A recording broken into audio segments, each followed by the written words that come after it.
ಇಷ್ಟು ರುಚಿಯಾಗಿರೋವಂಥ ಮೊಟ್ಟೆ ಬಿರಿಯಾನಿನ ರೆಸ್ಟೋರೆಂಟ್ ಸ್ಟೈಲಲ್ಲೇ ಯಾರು ಬೇಕಾದರೂ ಮಾಡ್ಬೋದು. ಹೇಗೆ ಅಂತೀರಾ? ಬನ್ನಿ ನೋಡೋಣ. ಎಲ್ಲರಿಗೂ ಸವಿತಾಸ್ ಹೋಮ್ ಕಿಚನ್ಗೆ ಸ್ವಾಗತ. ನೀವು ನೋಡ್ತಿರೋ ಅಂಥ ಮೊಟ್ಟೆ ಬಿರಿಯಾನಿ ಮಾಡೋದಕ್ಕೆ ಯಾವುದೇ ರೀತಿ ಮಸಾಲೆ ರುಬ್ಬೋ ಅವಶ್ಯಕತೆ ಇಲ್ಲ. ತುಂಬ ಸಿಂಪಲ್ಲಾಗಿ ಕ್ವಿಕ್ಕಾಗಿ ಯಾವ ರೀತಿ ಮಾಡೋದು ಅಂತ ನಾನು ತೋರಿಸ್ತೀನಿ. ಶುರು ಮಾಡೋಕ್ಕಿಂತ ಮುಂಚೆ ಇನ್ನೂ ಯಾರೆಲ್ಲ ಸಬ್ಸ್ಕ್ರೈಬ್ ಆಗಿಲ್ಲ ಪ್ಲೀಸ್ ಈಗಲೇ ಹೋಗಿ ಸಬ್ಸ್ಕ್ರೈಬ್ ಆಗೋದನ್ನು ಮರಿಬೇಡಿ. ಬೇಕಾಗಿರುವ ಪದಾರ್ಥಗಳು: ಬಾಸುಮತಿ ಅಕ್ಕಿ, ಫುಡ್ ಕಲರ್, ಶುಂಠಿ ಬೆಳ್ಳುಳ್ಳಿ, ಪುದೀನ, ಪಲಾವ್ ಎಲೆ, ಕಸ್ತೂರಿ ಮೇಥಿ, ಫ್ರೈಡ್ ಆನಿಯನ್ನು, ಮೆಣಸು, ಏಲಕ್ಕಿ, ಜೀರಿಗೆ, ಚಕ್ಕೆ, ಲವಂಗ, ಸ್ಟಾರ್ ಹೂ, ಬಾಯ್ಲ್ಡ್ ಎಗ್ಸು, ಖಾರದ ಪುಡಿ, ಧನಿಯಾ ಪುಡಿ, ಗರಂ ಮಸಾಲ, ಅರಿಶಿನ, ಟೊಮೆಟೊ, ಈರುಳ್ಳಿ, ಹಸಿಮೆಣಸಿನಕಾಯಿ, ನಿಂಬೆಹಣ್ಣು, ಎಣ್ಣೆ, ಉಪ್ಪು. ಮೊದಲಿಗೆ ಇಲ್ಲಿ ಒಂದು ಬೌಲ್ ತೊಗೊಂಡು ಬಾಸುಮತಿ ಅಕ್ಕಿ 2 ಗ್ಲಾಸ್ ತೊಗೋತಿದ್ದೀನಿ. ಆರಾಮಾಗಿ 4 ಜನ ಊಟ ಮಾಡ್ಬೋದು. ಇದನ್ನು ನೆನೆಸೋಣ. 30ರಿಂದ 35 ನಿಮಿಷ ನೆನೆಸ್ಬೇಕು. ಚೆನ್ನಾಗಿ ತೊಳೆದು ನೆನೆಸಿಟ್ಟಿದ್ದೀನಿ. ಮೊದಲಿಗೆ ಅನ್ನ ಮಾಡ್ಕೋಬೇಕು. ಅದಕ್ಕೆ ಸ್ಟವ್ ಹಚ್ಚಿ ಒಂದು ಪಾತ್ರೆ ಇಟ್ಟು ಅದ್ರ ತುಂಬ ನೀರು ಹಾಕ್ಕೊಳ್ಳಿ. ಸ್ವಲ್ಪ ಅಗಲವಾದ ಪಾತ್ರೆ ತೊಗೊಳ್ಳಿ. ನಾನು ಇಲ್ಲಿ ಚಿಕ್ಕ ಪಾತ್ರೆ ತೊಗೊಬಿಟ್ಟಿದ್ದೆ. ನೀರು ಸ್ವಲ್ಪ ಕಾದ ನಂತರ ಒಂದು 5 ಮೆಣಸು, 2 ಲವಂಗ, 2 ಏಲಕ್ಕಿ, 1 ಸ್ಟಾರ್ ಹೂ, 1 ಕಾಲು ಟೇಬಲ್ ಸ್ಪೂನ್ ಅಷ್ಟು ಜೀರಿಗೆ ಹಾಗೂ ಚಕ್ಕೆ, ಪಲಾವ್ ಎಲೆ 2, 1 ಸ್ಪೂನ್ ಆಗೋಷ್ಟು ಎಣ್ಣೆ ಹಾಕ್ತಾ ಇದ್ದೀನಿ. ಎಣ್ಣೆ ಹಾಕೋದ್ರಿಂದ ನಮಗೆ ಅನ್ನ ಉದ್ರುದ್ರಾಗುತ್ತೆ. ಇಲ್ಲಿ ಹಾಕಿರೋಂಥ ಎಲ್ಲ ಸ್ಪೈಸಸ್ ಫ್ಲೇವರು ಬಿಟ್ಕೊಳ್ಳುತ್ತೆ. ಫ್ಲೇವರ್ಗೋಸ್ಕರ ಈ ಸ್ಪೈಸಸ್ನ ನಾವು ಹಾಕ್ಕೊಳ್ಳೋದು. ನೋಡಿ, ನೀರು ಕುದೀತಾ ಇರಬೇಕಾದ್ರೆ ನೆನೆಸಿಟ್ಟಿರೋವಂಥ ಅಕ್ಕಿನ ಹಾಕ್ಕೊಳ್ಬೇಕಾಗುತ್ತೆ. ಇಲ್ಲಿ 40 ನಿಮಿಷ ನೆನೆಸಿಟ್ಟಿದ್ದೆ. ನೀವು ಎಷ್ಟು ನೆನೆಸ್ತಿರೋ ಅಷ್ಟು ಅನ್ನ ಉದ್ರುದ್ರಾಗಿ ಉದ್ದುದ್ವಾಗಿ ಚೆನ್ನಾಗಾಗುತ್ತೆ ಬಾಸುಮತಿ ರೈಸು. ನಂತರ ರುಚಿಗೆ ತಕ್ಕಷ್ಟು ಉಪ್ಪನ್ನು ಹಾಕ್ಕೊಳ್ಳೋಣ. ಕೇವಲ 10 ನಿಮಿಷ ಬಿಟ್ಟರೆ ಸಾಕು. ತಿರುಗಿಸ್ಕೊಳ್ತಾ ಇರಿ. ಅನ್ನ ಚೆನ್ನಾಗಿ ಆಗ್ಬಿಡುತ್ತೆ. ನಮಗೆ 70% ಬೆಂದಿದ್ರೆ ಸಾಕಾಗುತ್ತೆ. ದಮ್ ಕಟ್ತೀವಲ್ಲ, ಅದಕ್ಕೋಸ್ಕರ. ಸ್ಟವ್ ಆಫ್ ಮಾಡಿ ಈ ರೀತಿ ಪಾತ್ರೆಗೆ ಅನ್ನನ ಹಾಕ್ಕೊಳ್ಳೋಣ. ಯಾವುದೇ ರೀತಿ ನೀರಿನ ಅಂಶ ಇರಬಾರ್ದು. ನೋಡಿ, ಉದ್ರುದ್ರಾಗಿ ತುಂಬ ಚೆನ್ನಾಗಾಗಿದೆ. ಈಗ ಇದು ಆರ್ಲಿ ಕಂಪ್ಲೀಟಾಗಿ. ಈಗ ಸ್ಟವ್ ಹಚ್ಚಿ ಕುಕ್ಕರ್ ಇಟ್ಟು ನಾನಿಲ್ಲಿ 9ರಿಂದ 10 ಸ್ಪೂನ್ ಆಗೋಷ್ಟು ಎಣ್ಣೆ ಹಾಕ್ಕೊಂಡಿದ್ದೀನಿ. ನಂತರ 1/4 ಸ್ಪೂನಷ್ಟು ಅರಿಶಿನ, 1/4 ಸ್ಪೂನಷ್ಟು ಖಾರದ ಪುಡಿ ಹಾಕ್ಕೊಳ್ಳೋಣ. ಮೊದಲಿಗೆ ಮೊಟ್ಟೆನ ಫ್ರೈ ಮಾಡ್ಕೋಬೇಕು. ನೋಡಿ, ಇಲ್ಲಿ ನಾನು ಮೊಟ್ಟೆನ ಬೇಯಿಸಿ ಇಟ್ಕೊಂಡಿದ್ದೆ. ನಾನು 4 ಮೊಟ್ಟೆ ಹಾಕ್ಕೊಳ್ತಾ ಇದ್ದೀನಿ. ಬೇಯಿಸಿರೋ ಅಂಥ ಮೊಟ್ಟೆನ ಅಲ್ಲಲ್ಲಿ ಸ್ವಲ್ಪ ಕಟ್ ಮಾಡಿಬಿಟ್ಟು ಸೇರಿಸಿ. ನೋಡಿ, ಕಾಣಿಸ್ತಿದೆ ಅಲ್ಲ, ಈ ರೀತಿ. ಆ ರೀತಿ ಮಾಡಿ 1ರಿಂದ 2 ನಿಮಿಷ ಹುರಿದ್ರೆ ಸಾಕು. ನಿಮಗೆ ಉಪ್ಪು ಖಾರ ಎಲ್ಲ ಮೊಟ್ಟೆಗೂ ಚೆನ್ನಾಗಿ ಹಿಡಿದಿರುತ್ತೆ. ಈಗ ಮೊಟ್ಟೆನ ಪಕ್ಕಕ್ಕೆ ತೆಗೆದಿಟ್ಕೊಬಿಡೋಣ.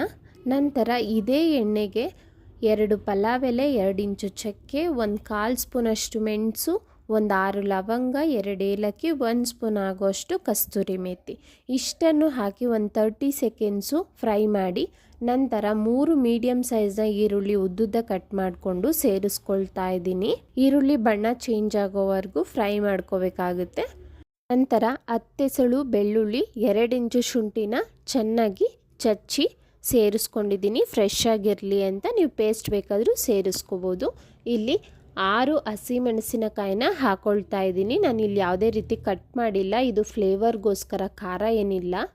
2 ಮೀಡಿಯಮ್ ಸೈಜ್ನ ಟೊಮೆಟೊನ ಹಾಕ್ಕೊಳ್ತಾ ಇದ್ದೀನಿ. 2 ಸಾಕಾಗುತ್ತೆ. ಯಾಕೆಂದರೆ ಮೊಸರು ಕೂಡ ನಾವು ಯೂಸ್ ಮಾಡ್ತೀವಿ ಈ ಬಿರಿಯಾನಿಗೆ, ಅದಕ್ಕೋಸ್ಕರ.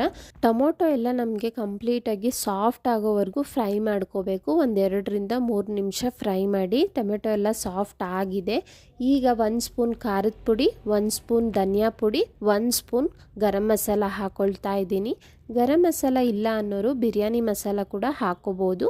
ನಮಗೆ ಟೇಸ್ಟ್ ಏನು ಡಿಫ್ರೆನ್ಸ್ ಆಗೋದಿಲ್ಲ, ಚೆನ್ನಾಗಿ ಬರುತ್ತೆ. ಆ ಪೌಡರ್ಸ್ ಎಲ್ಲ ಹಸಿ ವಾಸನೆ ಹೋದ ನಂತರ ಮೊಸರನ್ನು ಹಾಕ್ಕೊಳ್ಳೋಣ. ಇಲ್ಲಿ 1/4 ಲೀಟ್ರ್ ಮೊಸರು ಸೇರಿಸ್ತಾ ಇದ್ದೀನಿ. ನೋಡಿ, ಎಲ್ಲವನ್ನು ಚೆನ್ನಾಗಿ ಮಿಕ್ಸ್ ಮಾಡ್ಕೊಳ್ಳಿ. 1 ಹಿಡಿ ಆಗೋಷ್ಟು ಪುದೀನನ ಹಾಕ್ಕೊಳ್ಳೋಣ. ಪುದೀನ ಫ್ಲೇವರ್ ತುಂಬಾ ಚೆನ್ನಾಗಿ ಬರುತ್ತೆ. ನೋಡಿ, 2ರಿಂದ 3 ನಿಮಿಷ ಚೆನ್ನಾಗಿ ಮಿಕ್ಸ್ ಮಾಡಿ. ಅದು ಮಸಾಲೆ ಹದಕ್ಕೆ ಬಂದಮೇಲೆ ಬೇಯಿಸಿರೋ ಅಂಥ ಮೊಟ್ಟೆನ ಹಾಕ್ಕೊಳ್ತಾ ಇದ್ದೀನಿ. ನೋಡಿ, ಗ್ರೇವಿ ತುಂಬಾ ಗಟ್ಟಿಯಾಗಿದೆ. ಇದು ಎಣ್ಣೆ ಬಿಟ್ಕೋಬೇಕು ನಮಗೆ. ಒಂಚೂರು ನೀರು ಹಾಕ್ತಾ ಇದ್ದೀನಿ. ತುಂಬ ಗಟ್ಟಿ ಅನಿಸ್ತು ಅಂತ ನೀರು ಹಾಕಿದ್ದೀನಿ. ಒಂದು ಸ್ವಲ್ಪ ನೀರು ಹಾಕ್ಕೊಳ್ಳಿ. ನಮಗೆ ಗ್ರೇವಿ ಟೈಪ್ ಇರಬೇಕು. ಈಗ ರುಚಿಗೆ ತಕ್ಕಷ್ಟು ಉಪ್ಪನ್ನು ಸಹ ಹಾಕ್ಕೊಂಡಿದ್ದೀನಿ. ಈ ಮೊಟ್ಟೆ ಗ್ರೇವಿನ ನಾವು ಬರೀ ಅನ್ನಕ್ಕೆ ಹಾಗೆ ತಿನ್ಬೋದು, ಅಷ್ಟು ರುಚಿಯಾಗಿರುತ್ತೆ. ಆ ರೀತಿ ರೆಡಿ ಮಾಡ್ಕೋಬೇಕು. ನೋಡಿ ಈಗ ಅದೆಲ್ಲ ಚೆನ್ನಾಗಿ ಎಣ್ಣೆ ಬಿಟ್ಟಿದೆ ಮಸಾಲೆ. ಈಗ ತಣ್ಣಗಾಗಿರೋ ಅಂಥ ಅನ್ನನ ನಾನು ಅದ್ರ ಮೇಲೆ ಈ ರೀತಿ ಸುತ್ತ ಹಾಕೊಳ್ತಾ ಇದ್ದೀನಿ. ಕಂಪ್ಲೀಟಾಗಿ ತಣ್ಣಗಾಗಿರಬೇಕು. ನೋಡಿ 70% ಬೆಂದಿದೆ ಈ ಅನ್ನ ಆಲ್ರೆಡಿ. ನಾನು ಅನ್ನನೆಲ್ಲ ಸುತ್ತ ಹಾಕಿದ್ಮೇಲೆ ನಾನು ಫ್ರೈ ಮಾಡಿ ಇಟ್ಕೊಂಡಿರೋ ಅಂಥ ಈರುಳ್ಳಿನೂ ಸಹ ಹಾಕ್ತಾ ಇದ್ದೀನಿ. ನಂತರ ಒಂದು ಸ್ವಲ್ಪ ಪುದೀನ ಹಾಕ್ತಾ ಇದ್ದೀನಿ. ಇದು ಕೇವಲ 2 ಡ್ರಾಪ್ ಫುಡ್ ಕಲರ್ನ ನೀವು ನೀರಿಗೆ ಮಿಕ್ಸ್ ಮಾಡಿಕೊಂಡು ಈ ರೀತಿ ಸುತ್ತ ಹಾಕಬೇಕಾಗುತ್ತೆ. ನೀವು ಫುಡ್ ಕಲರ್ ಯೂಸ್ ಮಾಡದೇ ಇದ್ದರೂ ನಿಮಗೆ 2 ಕಲರ್ ಬಂದೇ ಬರುತ್ತೆ. ಮಸಾಲೆದು ಆರೆಂಜಿಶ್ ಅಥವಾ ರೆಡ್ಡಿಶ್ ವಿತ್ ವೈಟ್ ಕಲರ್ ಬರುತ್ತೆ. ನಾನು ಫುಡ್ ಕಲರ್ ಚೆನ್ನಾಗಿರುತ್ತೆ ನೋಡೋದಕ್ಕೆ ಅಂತ ಹಾಕ್ತಾ ಇದ್ದೀನಿ. ನಂತರ 1 ಸ್ಪೂನ್ ಆಗೋಷ್ಟು ಉಪ್ಪು ಹಾಕೊಳ್ಳೋಣ, ತುಂಬ ಚೆನ್ನಾಗಿರುತ್ತೆ. ನಂತರ ಒಂದು ಸ್ವಲ್ಪ ನಿಂಬೆಹಣ್ಣಿನ ರಸನ ಮೇಲೆ ಹಿಂಡಿ ಕುಕ್ಕರ್ನ ಕ್ಲೋಸ್ ಮಾಡಿ. ನೋಡಿ ಲೋ ಫ್ಲೇಮಲ್ಲಿಟ್ಟು, ಇಷ್ಟು ತೋರಿಸಿದ್ನಲ್ಲ ಅಷ್ಟು ಲೋ ಫ್ಲೇಮ್ ಇಟ್ಟು ನಾನು ಇಲ್ಲಿ 10 ನಿಮಿಷಗಳ ಕಾಲ ಬಿಟ್ಬಿಡ್ತೀನಿ ಚೆನ್ನಾಗಿ ದಮ್ ಕಟ್ಟಲಿ ಅಂತ. 10 ನಿಮಿಷ ಆಗಿದ ತಕ್ಷಣ ಸ್ಟವ್ನ ಆಫ್ ಮಾಡಿ ಓಪನ್ ಮಾಡಿ. ಇದ್ರ ಪರಿಮಳ ಆಲ್ರೆಡಿ ಮನೆ ಪೂರ್ತಿ ಹರಡಿತ್ತು. ಎಲ್ಲರೂ ವೆಯ್ಟ್ ಮಾಡ್ತಿದ್ರು ತಿನ್ನೋದಕ್ಕೋಸ್ಕರ, ಅಷ್ಟು ಚೆನ್ನಾಗಿರುತ್ತೆ. ನೋಡಿ ನಾನು ಪ್ಲೇಟ್ಗೆ ಸರ್ವ್ ಮಾಡ್ತಾ ಇದ್ದೀನಿ. ತುಂಬಾ ಸಿಂಪಲ್, ಮಕ್ಕಳಿಗೆ ಅಥವಾ ಮನೆಯವ್ರಿಗೆಲ್ಲ ರೆಸ್ಟೋರೆಂಟ್ ಸ್ಟೈಲ್ನಲ್ಲೇ ಇರುತ್ತೆ. ಫುಡ್ನ ಮಾಡಿ ಕೊಟ್ಟು ಮನೇಲೇ ಎಲ್ಲರೂ ಕೂತ್ಕೊಂಡು ತಿಂದರೆ ಎಷ್ಟು ಚೆನ್ನಾಗಿರುತ್ತೆ ಅಲ್ವಾ. ನಮಗೆ ರೆಸ್ಟೋರೆಂಟ್ಸ್ಗೆ ಹೋಗೋದೇ ಬೇಡ, ಅಷ್ಟು ಚೆನ್ನಾಗಾಗಿದೆ. ಹೇಳಬೇಕು ಅಂದರೆ ಹೋಟೆಲ್ಗಳಿಗಿಂತ ನಾವು ಮನೇಲಿ ಮಾಡೋದೇ ತುಂಬಾ ರುಚಿಯಾಗಿರುತ್ತೆ. ತಪ್ಪದೇ ಈ ಸ್ಟೈಲ್ನ ಒಂದ್ಸಲ ಟ್ರೈ ಮಾಡಿ ನೋಡಿ ಹೇಗಿತ್ತು ಅಂತ ನನಗೆ ತಿಳಿಸಿ.